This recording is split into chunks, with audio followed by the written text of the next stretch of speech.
আসসালামু আলাইকুম। এই মুহূর্তে বাংলাদেশ বা ক্রিকেট সম্পর্কিত কথাবার্তা বলতে আমার ইচ্ছে করছে না, তবুও কথা বলতে হচ্ছে টনি হ্যামিং এবং মাহবুব আনাম এবং বাংলাদেশ ক্রিকেট বোর্ড নিয়ে। দিনের পর দিন তাকে নিয়ে সমালোচনা হলেও এই শ্রীলঙ্কান গামিনীতে মধু খুঁজে পেয়েছেন মাহবুব আনাম। গামিনীর স্ত্রীকে চাকরি দিয়েছেন নিজের ব্যবসায়িক প্রতিষ্ঠানে। দীর্ঘদিন ধরে আঁকড়ে ধরে রেখেছেন গ্রাউন্ডস কমিটির চেয়ার।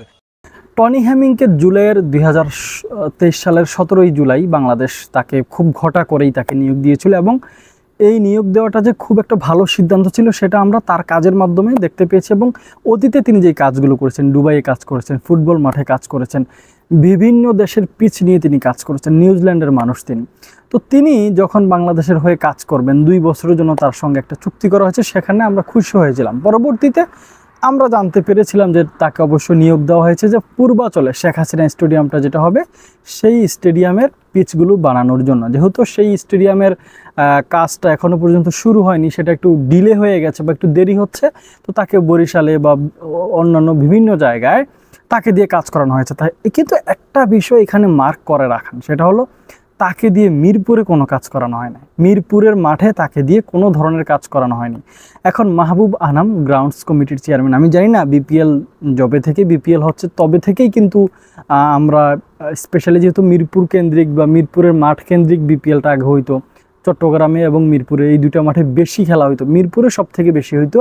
তো ওই বিপিএল থেকেই কিন্তু শুরু হয়েছে আপনার এই মাঠ সম্পর্কিত বা পিচ সম্পর্কিত যত সমালোচনা। তারও আগে আন্তর্জাতিক ক্রিকেটও এরকম হয়তো, বাংলাদেশ স্পিন সহায়ক উইকেট বানাইতো, বাংলাদেশ আনপ্রেডিক্টেবল উইকেট বানাতো এবং ডিমারেট পয়েন্টও কিন্তু বাংলাদেশ পেয়ে যেত এই মিরপুরের ওই পিচের কারণে।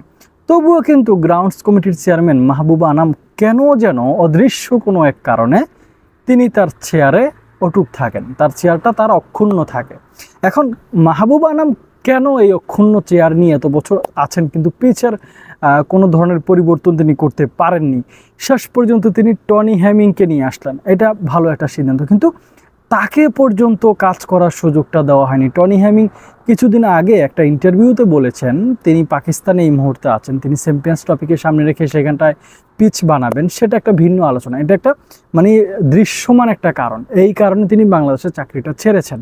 কিন্তু অদৃশ্য একটা কারণ টনি হ্যামিং নিজেই প্রকাশ করেছেন একটা ইংরেজি পত্রিকায়। তিনি সেখানটা এটাকে কি বলে সাক্ষাৎকার দিয়েছেন। সেই সাক্ষাৎকারে তিনি বলেছেন যে শ্রীলঙ্কান মাফিয়া চক্র এটাকে আপনার লিড করে, তার মানে এটা পরিচালনা করে।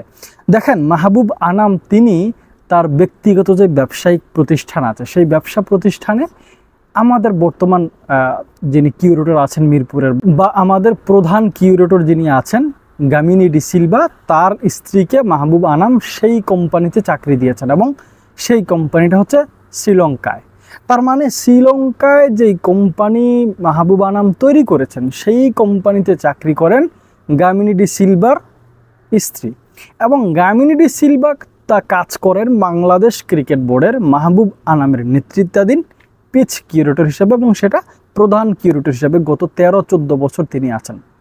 তো গামিনী ডি সিলভা এত সমালোচনার শিকার হন, এতভাবে তাকে নিয়ে কথাবার্তা বলা হয়, তিনি তবুও সেই পদেই থেকে যান এবং মাহবুব আনামও সেই অদৃশ্য কোনো এক কারণে মাহবুব আনামও সেখানটায় থেকে যান।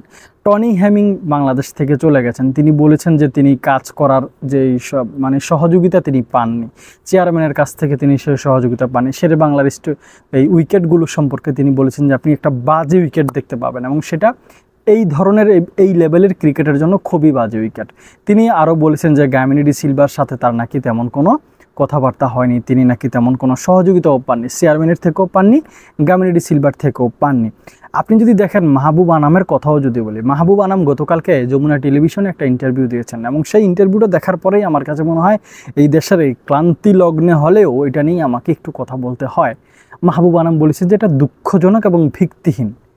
যেই লোক 2 বছরের জন্য আপনার সাথে চুক্তি করেছে সেই লোক মানে আচমকা একটা দৃশ্যমান একটা কারণ দেখিয়ে আপনার এখান থেকে চলে গিয়েছে, এবং চলে গিয়ে সে ক্ষান্ত হয়নি, আপনার বিরুদ্ধে সে সাক্ষাৎকার দিয়েছে। এখন তার কি আসা যায়, যিনি এত পরিচিত নাম কিউরেটর হিসাবে, তাদের তো অফারের কোনো শেষ নেই, তারা তো কাজ মানে খুঁজতে হয় না, তাদেরকে তো কাজ করানোর জন্য তাদের পেছনে এজেন্ট যারা তারা লেগে থাকেন।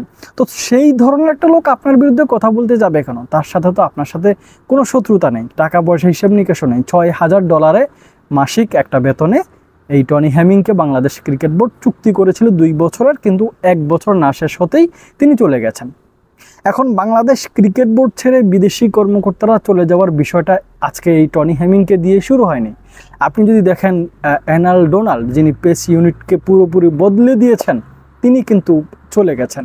আপনি যদি দেখেন আমাদের শ্রীলঙ্কান মুরলীধরন, তিনি চলে গেছেন। আপনি যদি দেখেন ভারতের শ্রীরাম, তিনি চলে গেছেন। কেন তারা চলে গেছেন?